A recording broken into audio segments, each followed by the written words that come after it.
Saudações, amados irmãos, sejam bem-vindos a mais um estudo da Santíssima Palavra de Deus. Quem está falando é Leonel Joseph e hoje vamos estudar Malaquias capítulos 3, verso 1 a 10 e Malaquias capítulo 4, versos 5 e 6, os últimos dois versos do Antigo Testamento. E o título da nossa meditação está no verso 8 de Malaquias, a primeira frase: Roubará o homem a Deus? Este é o título da nossa meditação. Antes de começar, vamos fazer uma breve oração e entregar o nosso estudo, breve estudo, nas mãos do nosso Pai Celestial. Eterno Deus, Pai nosso que está nos céus, nós te louvamos e engrandecemos teu santo nome, porque tu és Deus, o nosso Salvador, o nosso Redentor. Entregamos o estudo desta tarde nas tuas mãos, que possamos entender aquilo que vamos estudar na tua santíssima palavra e que o Espírito Santo possa nos inspirar e inspirar também os ouvintes para que possam entender as lições, as mensagens da tua palavra. Pedimos e oramos em nome de Jesus. Amém. Muito bem, queridos irmãos, vamos agora abrir nossa Bíblia em Malaquias capítulo 3. Vamos ler os versos a seguir e fazer alguns breves comentários sobre esse capítulo. Ok? Malaquias escreveu 410 anos antes de Jesus. De Malaquias até a voz de João Batista no deserto, passaram 400 anos, que é chamado na palavra de Deus os 400 anos de silêncio profético. Não houve profeta, não houve mensagens proféticas entre Malaquias e Mateus. Então vamos estudar essa mensagem, vamos estudar esses dois capítulos e encontrar as maravilhosas promessas, mensagens para nós agora nos últimos dias. Se você ainda não se inscreveu no nosso canal, inscreve no nosso canal e partilha com teus irmãos essa mensagem que estamos compartilhando com vocês e as outras mensagens disponíveis no nosso canal, a voz de Ezequiel 9, e os outros canais dedicados para a mensagem do terceiro Elias. Muito bem, meus irmãos. Abra sua Bíblia e vamos analisar o primeiro verso do capítulo 3 de Malaquias. Diz assim: Eis que enviarei o meu mensageiro, e ele preparará o caminho diante de mim. E o Senhor a quem vós buscais virá de repente ao seu templo. Até o mensageiro do pacto, em quem vós vos deleitais, eis que ele virá, diz o Senhor dos Exércitos. Nesse verso vemos que o Senhor está profetizando sobre a vinda de um mensageiro antes da sua vinda a seu templo. E João Batista cumpriu parcialmente esta profecia. Ele foi a voz que clamava no deserto, preparando o povo de Deus, naquele tempo, para receber o Messias, né? Na verdade, João fez o batismo de Jesus e ele indicou para o público ali que Jesus era o Cordeiro de Deus que tirava, ou que tira, né? Eis o Cordeiro de Deus que tira o pecado do mundo. João capítulo 1, verso 29. Então, Malaquias capítulo 3, em primeira instância, está se referindo à mensagem do João Batista, ok? Mas o restante do capítulo, como você vai ver, não se cumpriu no tempo do João. No verso 2 você vai perceber isso, e a continuação você vai ver que a aplicação especial, direta, dessa profecia de Malaquias capítulo 3 é para nós agora nos últimos dias, que estamos nos preparando para o grande e terrível dia do Senhor. Malaquias capítulo 3, verso 2, diz assim: Mas quem poderá permanecer no dia da sua vinda? E quem ficará de pé quando ele aparecer? Porque ele é como fogo do refinador e como sabão dos lavandeiros. Claramente vemos que o verso 2 está falando de um dia grande e terrível. Quem poderá permanecer no dia da sua vinda? E quem ficará de pé? E aí ele vai ser como fogo do refinador e como sabão dos lavandeiros. Quando Jesus veio pela primeira vez, ele não veio como fogo refinador, Ele veio como uma criança em Belém, nasceu como um bebê indefeso, ele morreu por nossos pecados. E o verso 2 não pode ser aplicado para a primeira vinda de Jesus. Não pode ser aplicado para a primeira vinda de Jesus, embora João Batista cumpriu parcialmente o verso 1, tá? Então, claramente vemos que Jesus vai aparecer para fazer uma obra de purificação, uma obra de limpeza. A palavra sabão é usado aí como sabão dos lavandeiros, e vai fazer uma lavagem, uma obra de limpeza. Importante perceber esse fato. Vamos agora no verso 3. E ele, ou seja, o Senhor, se assentará como refinador e purificador de prata, e ele purificará os filhos de Levi e os purgará como ouro e como prata, para que eles possam oferecer ao Senhor uma oferta em justiça. Claramente vemos que nessa vinda, Jesus se assentará como refinador e purificador, e vai purificar os filhos de Levi. Esses filhos de Levi, não, no caso, são os pastores, os ministros. Ele vai purificá-los. E o fato que vai purificá-los mostra que nessa vinda do Senhor, lógico, não é na sua segunda vinda, porque quando ele vier, ele não vai vir para purificar, para fazer uma limpeza. Não, não, não.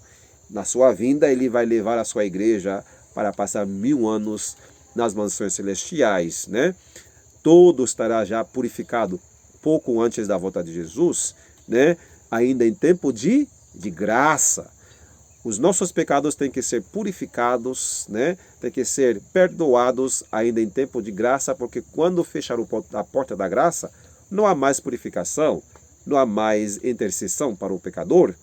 Então tudo isso no verso 3 mostra que essa vinda do Senhor, onde ele vai se assentar como purificador, como refinador de prata, ele purificará os filhos de Levi, mostra que tudo isso tem que acontecer agora no nosso tempo de graça. Então Deus vai fazer essa purificação e vai purificar os pastores, os filhos de Levi, os levitas, para que possam oferecer ao Senhor uma oferta em toda a justiça. Ou seja, a oferta, aí no verso 4 diz, então a oferta de Judá e de Jerusalém será agradável ao Senhor, como nos dias antigos e como nos primeiros anos. Então, primeiro ele vem e faz essa purificação, né? Purifica os filhos de Levi, no caso os pastores, os ministros, aqueles que ministram as coisas sagradas, os levitas, para que eles possam oferecer uma oferta em justiça. Então, a oferta deles, depois dessa purificação, vai ser algo agradável ao Senhor. E no verso 5, e você vai ver que essa vinda é para fazer um juízo. Veja só o que diz. Chegar-me-eis a vós para juízo. Claramente, em Malaquias capítulo 3, está falando de uma vinda do Senhor para executar um juízo. E, quando ele vier, no verso 2 diz, quem poderá permanecer no dia da sua vinda? E quem ficará de pé quando ele aparecer? E no verso 5 diz, chegar-me-eis a vós para o juízo. O Senhor virá para fazer um juízo. O juízo para os vivos, no qual alguns não poderão permanecer, outros sim vão poder subsistir. É a mesma pergunta que João fez em Apocalipse, o João Revelador, em Apocalipse capítulo 6, verso 17. Vamos comparar capítulo 6, verso 17, porque é vindo o grande dia da sua ira, e quem será capaz de ficar de pé? Então, esse é o grande dia do Senhor, muitos não vão poder ficar de pé. E logo a resposta dessa última pergunta, dessa última frase do capítulo 6 de Apocalipse, está no capítulo 7. Vemos o selamento de 2 grupos, os 144.000, os versos 1 a 8, e a grande multidão dos versos 9 até o final do capítulo, verso 17.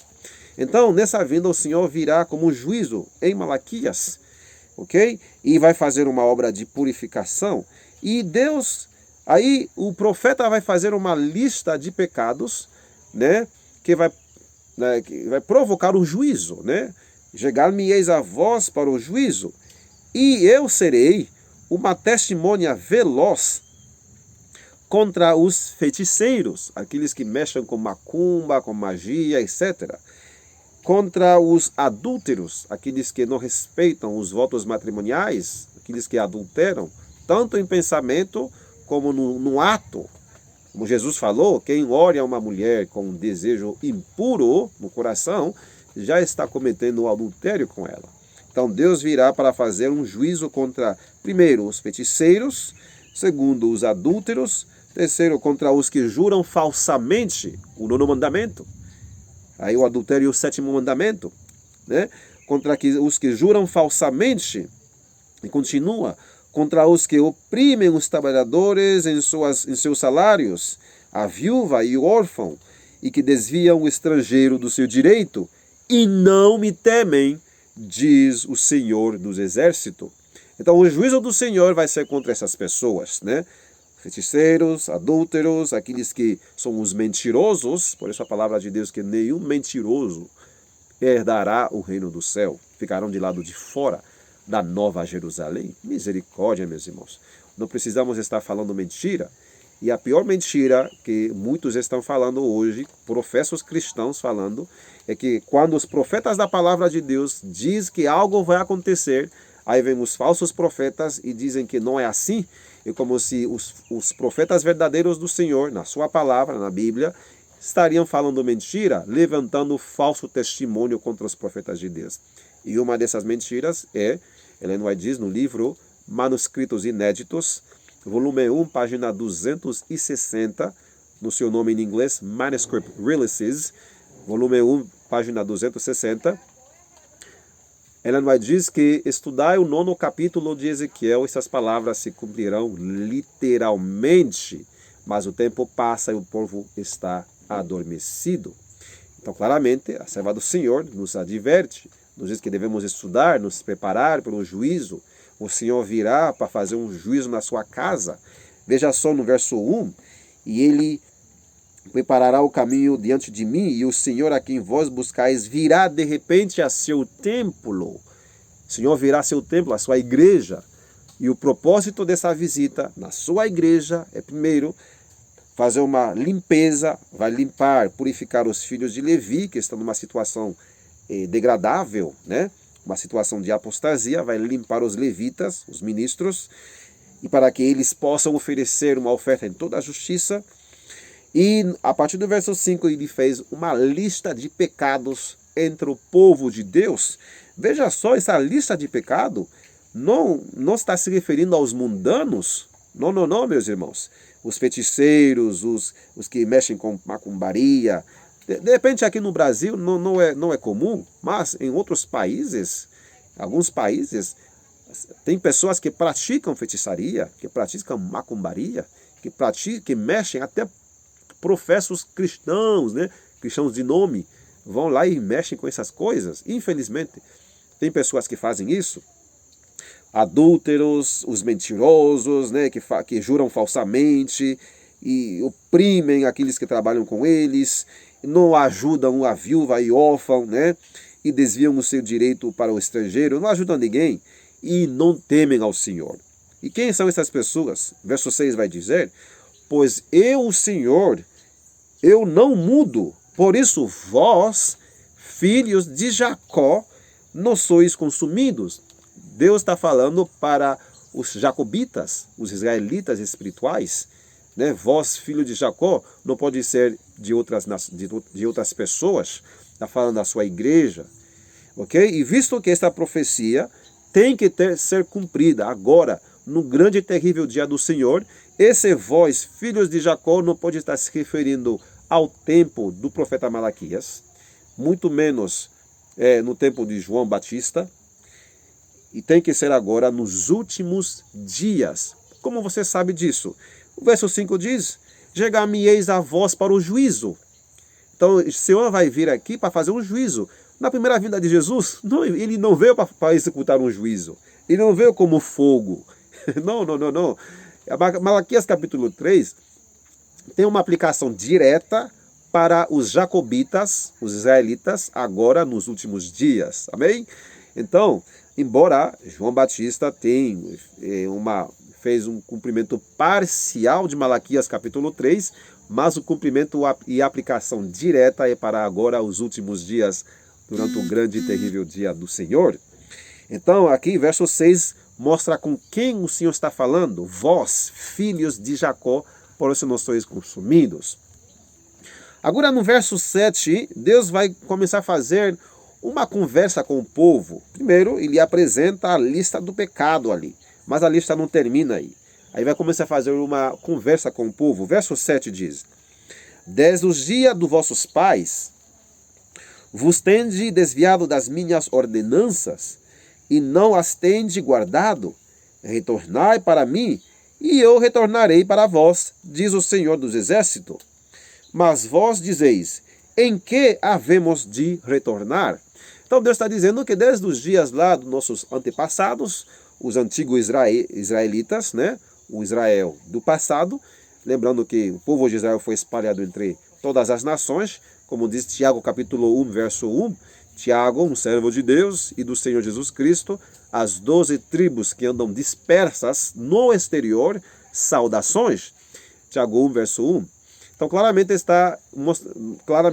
as 12 tribos de Israel estão espalhadas entre as nações gentílicas.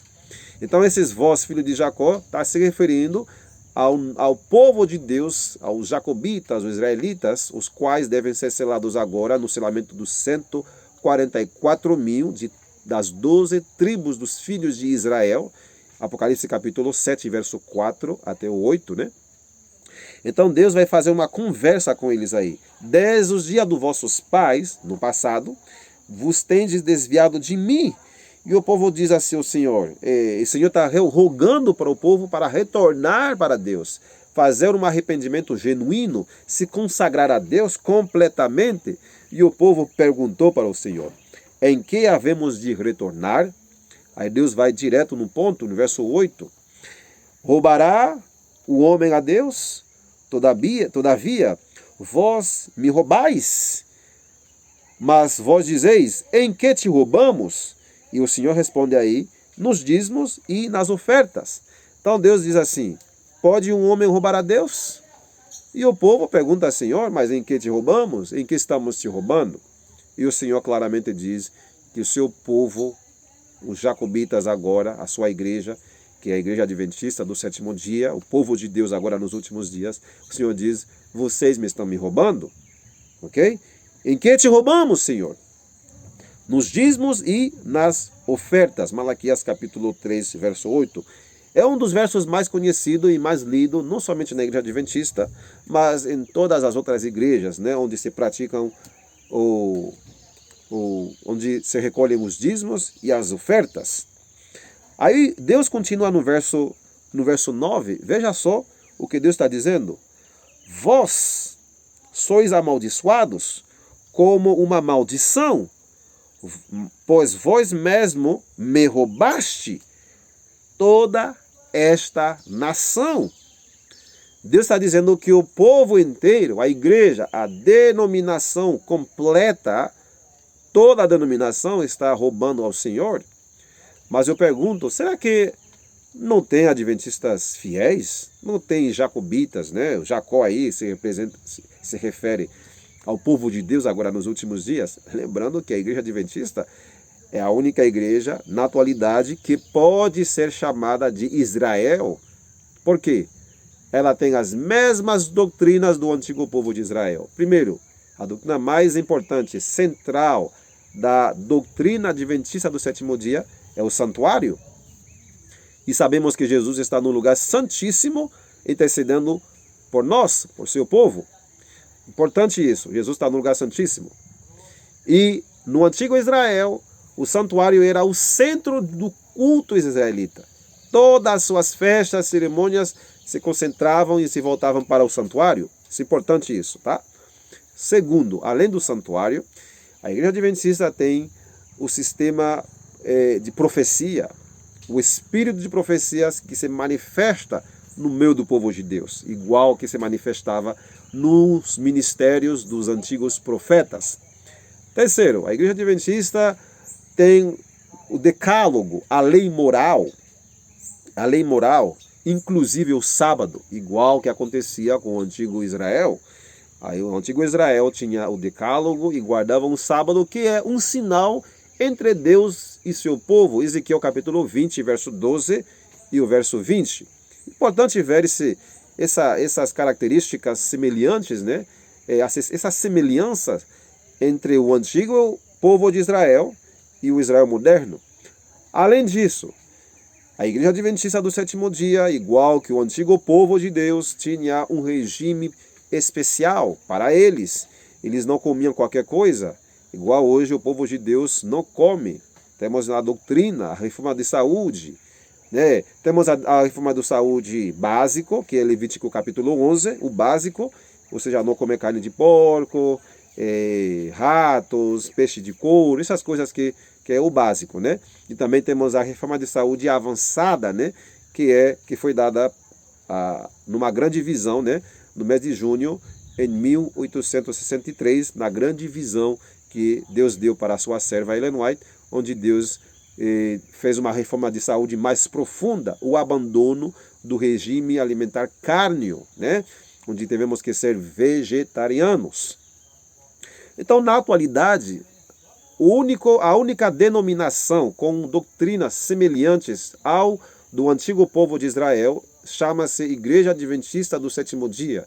Por isso, nas profecias, ele é chamada de Israel ou Jerusalém, e em Apocalipse é chamada de Laodiceia, o povo do juízo, o povo que anuncia um juízo.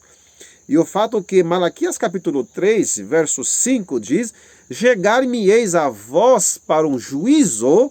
Então ele está se referindo ao povo de Deus que tem a mensagem do juízo, que anuncia a mensagem do juízo.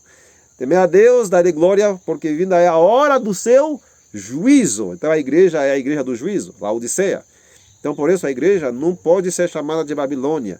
Não vá nessas heresias de pessoas que criticam ou que ficam falando mal da igreja adventista, como se ela fosse Babilônia, para sair dela.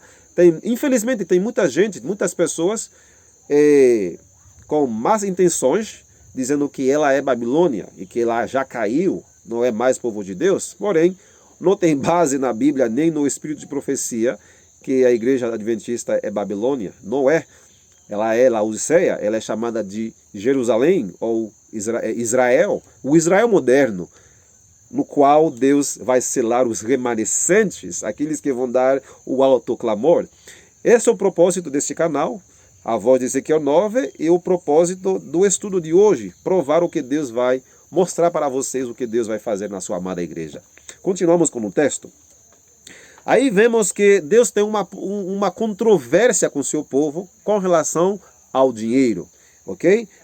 A partir do verso 7, Deus começa a dizer: desde os dias dos vossos pais, vocês desviaram de mim, retornem para mim, retornem. E o povo diz assim: em que devemos retornar? Aí no verso 8 o Senhor diz assim: roubará o homem a Deus?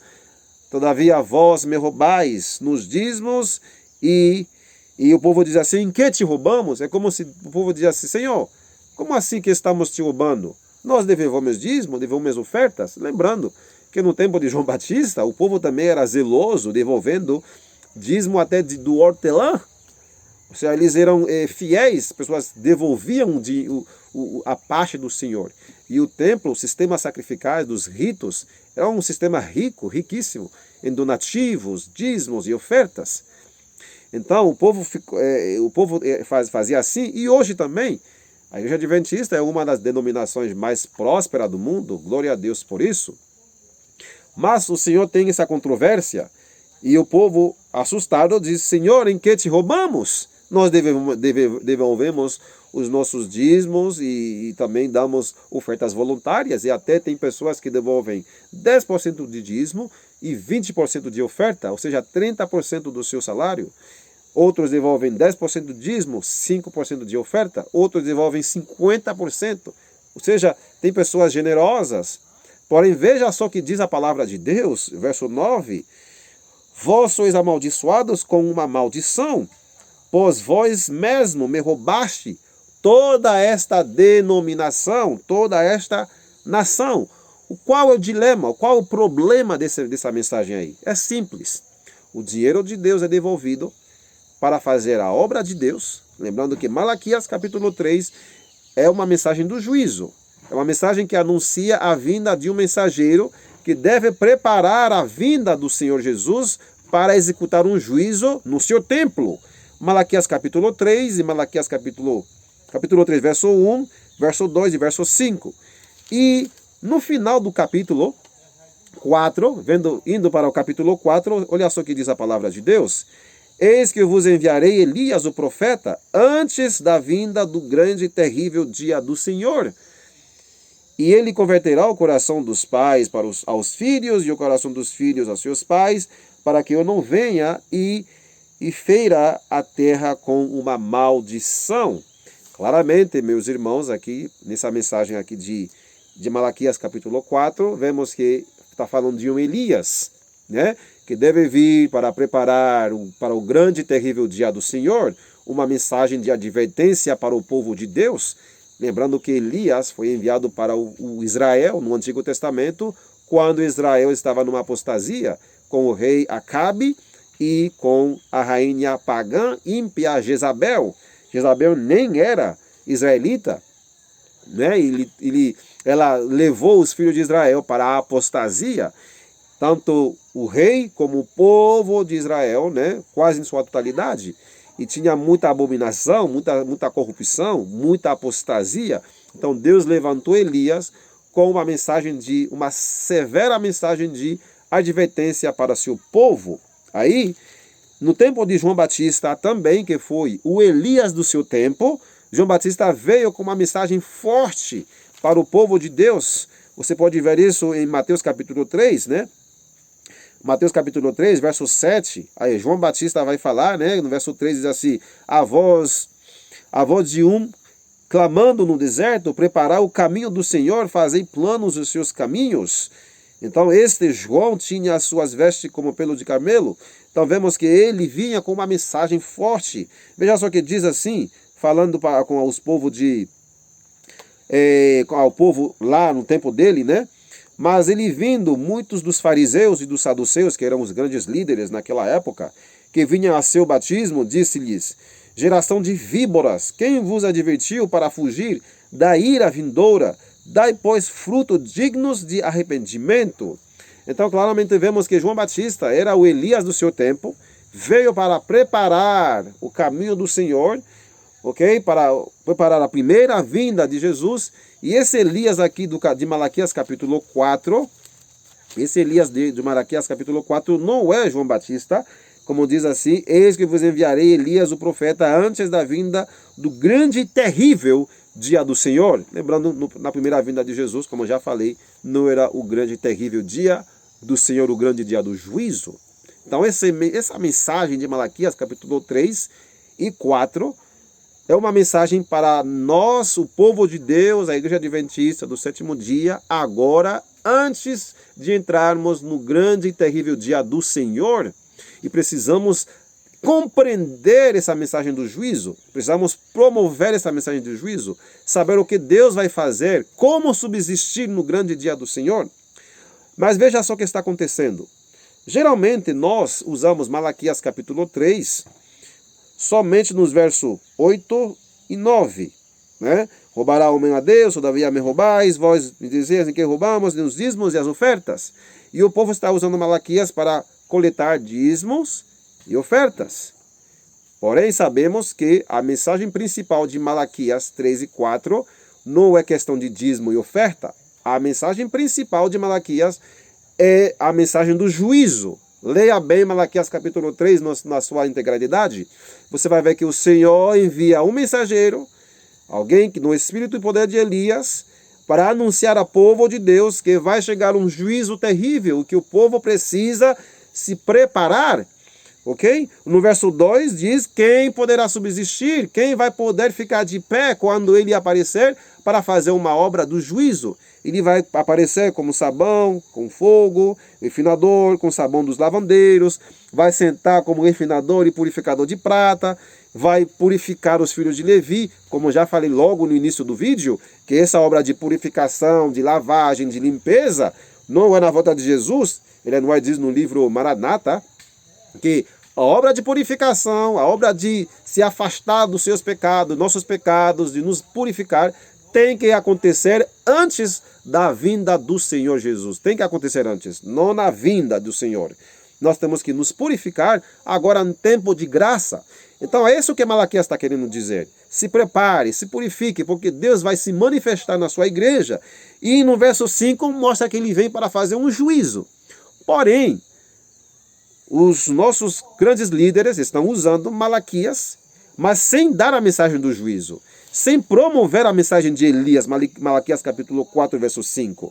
Sem promover a mensagem de Elias. E está usando Malaquias para para o dinheiro, né? Para recoletar dinheiro. Por isso, no verso 9 diz: vós sois amaldiçoados com uma maldição, pois vós mesmo me roubaste toda esta nação. Ou seja, o dinheiro de Deus está sendo recoletado, está sendo recolhido, né? Os dízimos, ofertas, mas infelizmente não está sendo usado para promover a própria mensagem de Malaquias, que eles usam, né? Eles usam o livro Malaquias para recoletar dízimo e oferta. Vou ler uma citação da Ellen White, falando dessa mensagem de Elias, o terceiro Elias, né? Vamos ver o que diz Ellen White aqui no livro Testemunhos para Ministros, página 475. 475, ela vai explicar, vai dar uma declaração muito poderosa com relação à mensagem do terceiro Elias. Lembrando que são 3 Elias. O primeiro, o Elias que foi para o céu, né, que repreendeu o apóstata rei Acabe e a ímpia e pagã rainha Jezabel. O segundo Elias foi o João Batista, que foi decapitado por causa da sua mensagem dura e forte. Repreendeu os saduceus, os fariseus, todos aqueles que estavam praticando abominações no povo de Deus, na igreja de Deus, no tempo dele. E o terceiro Elias é esse Elias que a própria Ellen White profetizou, a mensagem do juízo. Alguém que devia vir no poder do espírito de Elias. Eu vou ler o texto. Você está no livro Testemunhos para Ministros, página 475. A profecia se deve cumprir, diz o Senhor. Eis que eu vos envio o profeta Elias, antes que venha o grande e terrível dia do Senhor. Isso está em Malaquias capítulo 4, verso 5. Agora ela vai comentar. Alguém deve vir no espírito e poder de Elias, e quando ele aparecer, poderão os homens dizer: sois demasiadamente sincero, não interpretais as escrituras da devida maneira, deixai-me dizer-vos como ensinar a vossa mensagem. Então, claramente vemos que Deus ia enviar alguém no poder e o espírito de Elias, e quando essa pessoa aparecer, os homens iam dizer que não é assim, você não interpreta as profecias da devida maneira, senta aí, vamos ensinar para você como dar a sua mensagem. E aconteceu, a mensagem veio em 1929, a mensagem da vara, a mensagem que vem para mostrar ao povo de Deus como nos preparar para o grande e terrível dia do Senhor, interpretando todas as profecias com relação a esse grande e terrível dia do Senhor, como o dia de Ezequiel capítulo 9, o cumprimento do juízo na casa de Deus, cumprindo Malaquias capítulo 3, verso 5, chegar-me-eis a vós para o juízo. Além disso, a profecia da Terceira Guerra Mundial, a profecia do reino, todos os profetas que falaram disso, Ezequiel, Jeremias, Daniel, Malaquias, todos os profetas, Jeremias, Zacarias, então vem para interpretar as profecias, e os homens iam dizer: não interpretais as escrituras, ou seja, a Bíblia, na devida maneira, deixa-me mostrar como você deve ensinar a sua mensagem. Então realmente aconteceu, e por isso a mensagem veio e foi rejeitada. E é a mensagem principal de Malaquias, tanto assim, o Antigo Testamento termina com a profecia de Elias. E ele também fez a declaração que alguém ia vir no poder, no espírito e poder de Elias, e essa pessoa não é ela.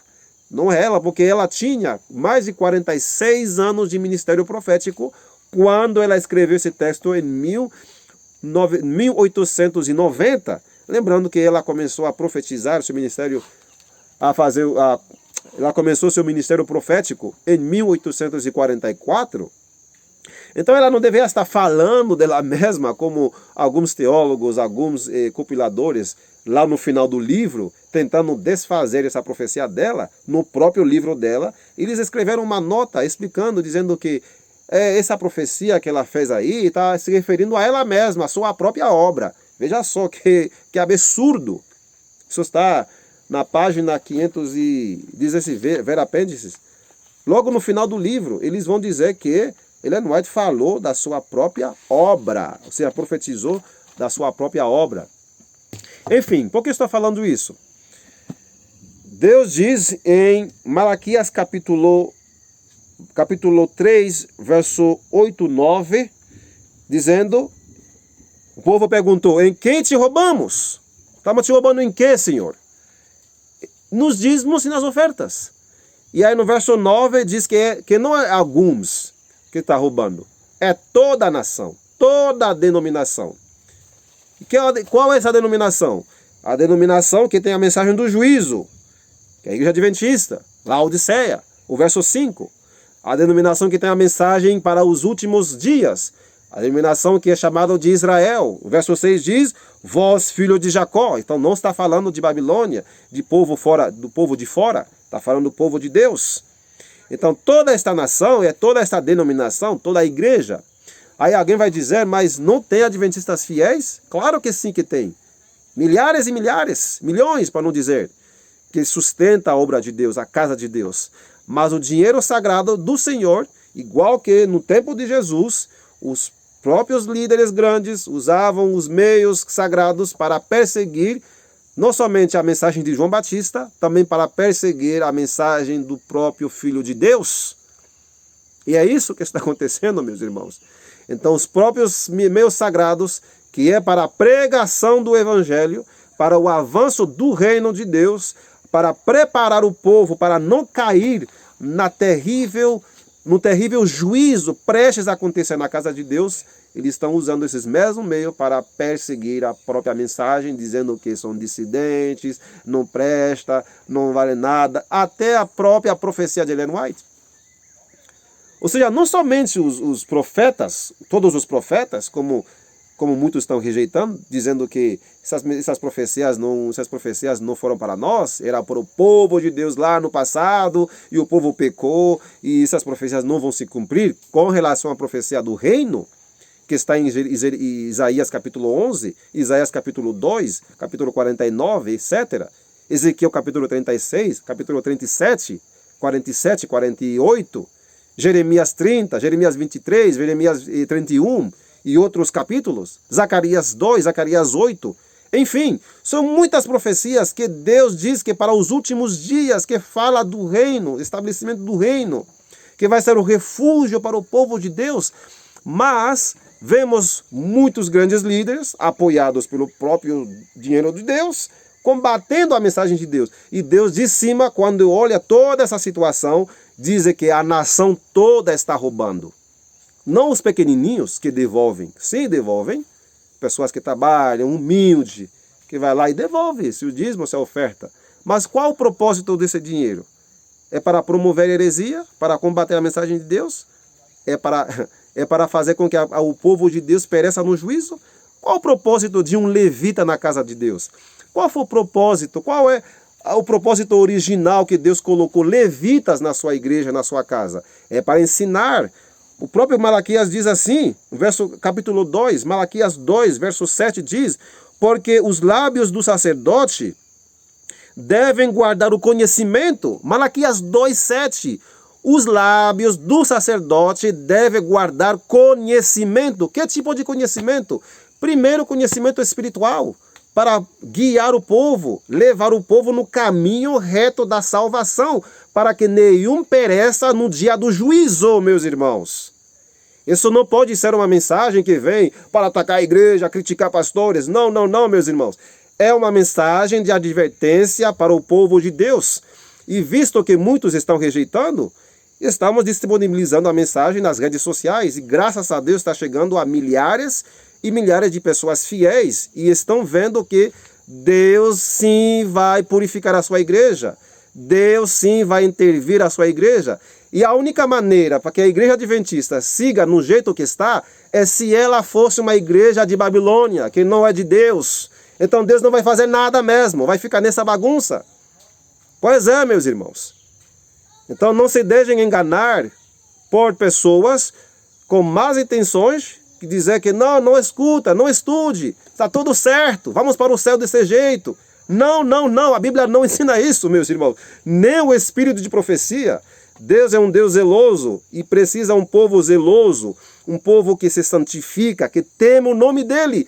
E um dos motivos do juízo, Malaquias capítulo 3, verso 5, diz: chegar-me-eis a vós para o juízo. E menciona uma lista de pecado. E um desses pecados diz: não me temem. O povo não teme mais a Deus. O povo não tem mais temor do Senhor.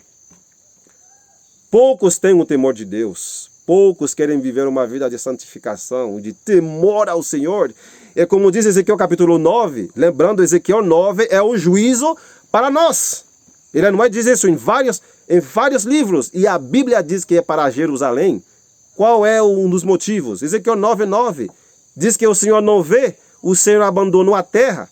É como se Deus não está vendo nada. E não temem a Deus, visto que não vem juízo logo sobre os obradores da iniquidade, eles acham que Deus não vê mais nada, que Deus abandonou a igreja, que pode fazer o que quiser, pode bagunçar com ela, pode praticar o que quiser, macumbaria, feitiçaria, como diz Malaquias capítulo 5, adultério, pode falar mentira, podem oprimir, podem roubar, pode nem temer a Deus. É como se Deus tivesse abandonado a terra e que Deus tivesse entregado a igreja, a sua amada igreja, pela qual Jesus morreu. Lembrem-se disso, que Jesus morreu pela sua igreja. A igreja não pertence a Ted Wilson, a pastor fulano de tal, a fulano, não. A igreja pertence a Jesus Cristo.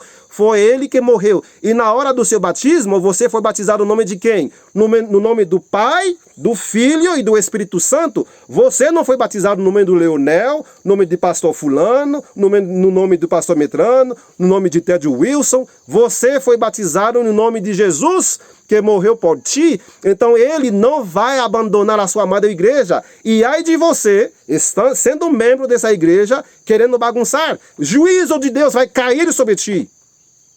Acorde. Acorde, juízo. Seja pastor, seja ancião ou simples membros, Deus não faz acepção de pessoas, seja branco, seja negro como eu, Deus não interessa cor ou oposição, se você sabe, se você não sabe. O que você tem que fazer? Obedecer a palavra de Deus e ser selado, escapar do juízo que vai cair. Essa é a mensagem de Malaquias, mas muitos estão usando Malaquias para coletar dinheiro. Nunca usa Malaquias para mostrar que é um juízo. E o livro de Malaquias termina com uma profecia, a mensagem de Elias. Todos aqueles que usam Malaquias erroneamente, só para coletar dinheiro, como faz a Igreja Universal, como faz a Igreja Pentecostal, a Igreja da Assembleia, usa Malaquias para dizer, trazer os dízimos no verso 10, trazer todos os dízimos para o armazém, mas rejeitando a mensagem do juízo. É isso que está acontecendo, meus irmãos. E Deus olhando para cima, vendo que o seu dinheiro, lembrando que o dízimo pertence a Deus, tá? Por isso Ellen White, logo no finalzinho da sua vida, não devolvia mais para a associação. Ela disse que tinha perdido confiança na maneira como estava sendo usado. Sim. Está dizendo que ela roubava? Não. Ela aplicava direto para obreiros da mensagem, que dava a mensagem de Deus. Oh sim, isso está no livro Manuscritos. Você pode colocar na descrição do vídeo, posso colocar a referência, se você quiser ler. Quem quiser ler, eu vou colocar a referência para você, o texto, de que logo no final da sua vida ela devolvia. Não diretamente da associação, devolvia para obreiros, ministros da igreja de Deus, que eram consagrados para pregar a mensagem, né? Então, e não somente ela, muitas outras pessoas também imitavam.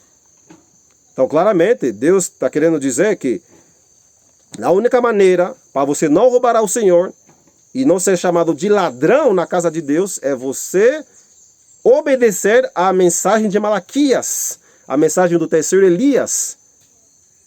Rejeitando a mensagem de Elias, rejeitando a mensagem do juízo de Malaquias, rejeitando essa mensagem e usando Malaquias para ganhar dinheiro, para recoletar dinheiro, você é um ladrão.